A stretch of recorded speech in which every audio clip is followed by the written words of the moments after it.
using the gun shows as a way to get around the law. So H.R. 8... This is NewsNOW from Fox. We are now listening in as Leader Schumer speaks on the passage of H.R. 8 in the House.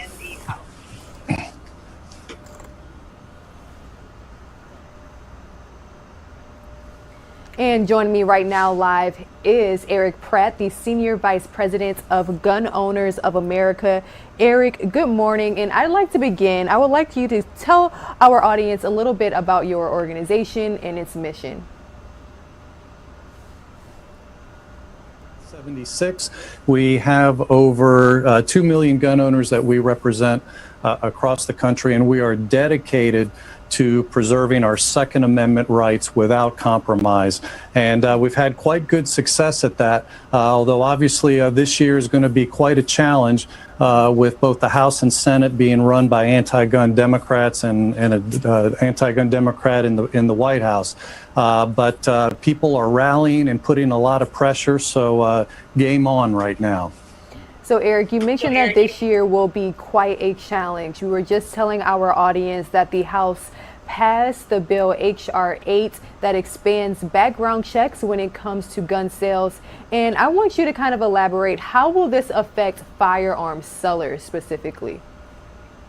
Absolutely. Well, at its core, H.R. 8 creates the basis for a national gun registry. If this bill were to become law, and of course it still has to go to the Senate, it would become illegal with very few exceptions for you to even hand a firearm to somebody else unless they fill out a 4473 form and register the transaction with the government. So what that means is, every transfer of a gun, maybe your neighbor is worried about her violent ex, and so you want to gift her a gun for safety. Well, now you couldn't do that because virtually every transfer of a gun would become illegal if you don't jump through the proper hoops to register the transaction. And guess what? This bill will do absolutely nothing to stop bad guys from getting guns because they steal their guns or they get them on the black market. So like any other gun control law, this bill will only affect the law-abiding. What anti-gun Democrats did yesterday is not going to make anybody safer, but it does violate the Constitution, and it's opposed by a majority of the American public. Now, Erich, this was a bipartisan effort. Why do you think that is? Well, if you call bipartisan 8 Republicans breaking and 2 Democrats broke against it, it's hardly bipartisan. This is something that anti-gun Democrats are trying to ram through. And, it's really ironic because Nancy Pelosi and her cronies, right now, they're hiding behind barbed wire. She has armed National Guardsmen surrounding them 24/7. She has Capitol Police on every corner. And yet she's making it more difficult for law-abiding citizens to get a firearm.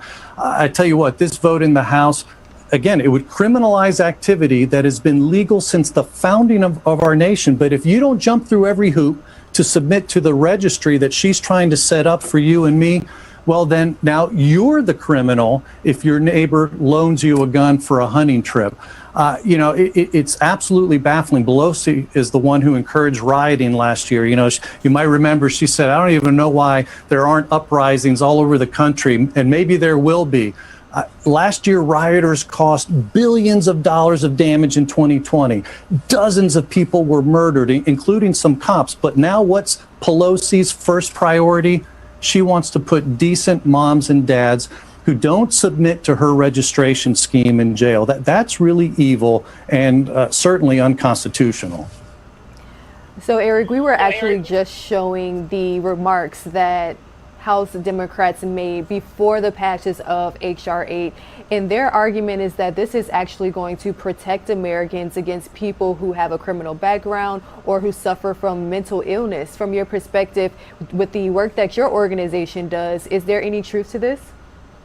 It's not going to stop bad guys from getting guns. Look, regarding the background checks, 95% of initial denials are false positives. That's according to the Department of Justice. That is a huge error rate. And that's only talking about the mistakes. Sometimes the denials are intentional. James O'Keefe of the Veritas Project, he's that undercover journalist.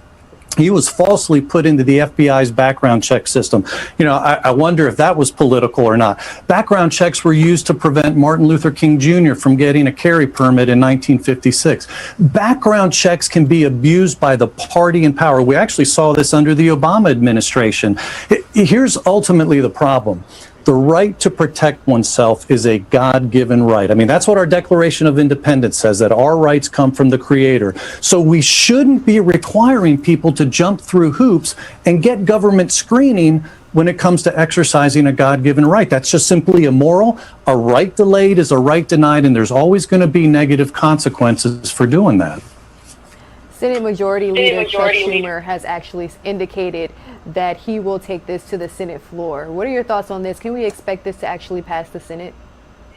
Not as it stands right now, no.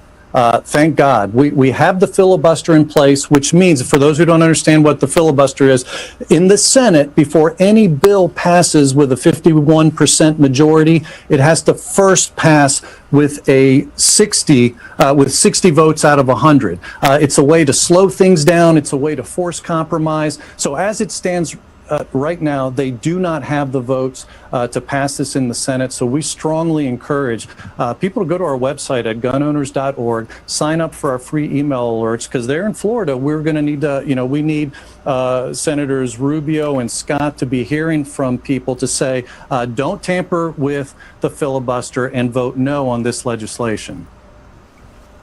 Now, Erich, your organization, Gun Owners of America, like you said, protects the Second Amendment right of Americans.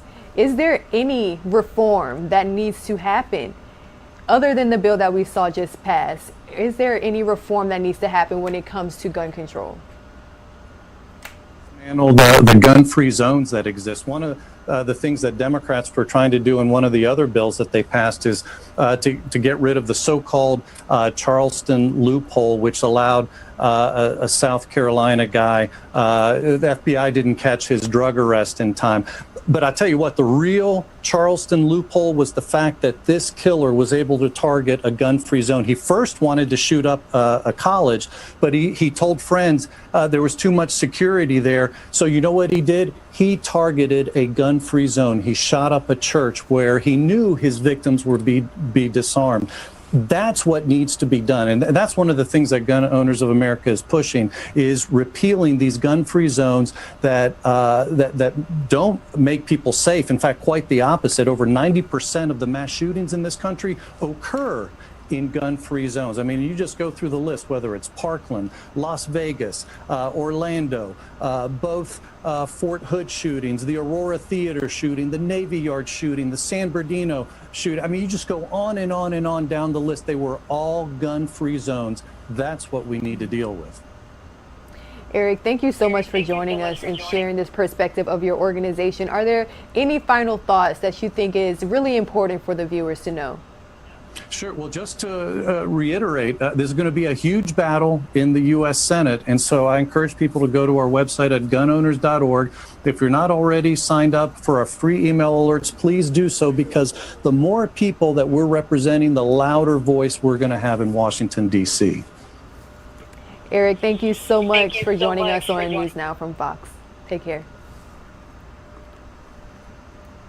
All right, guys, this is something that we will continue to cover as it makes its way to the Senate floor. But right now, I will send a few of you on a very quick 2-minute commercial break.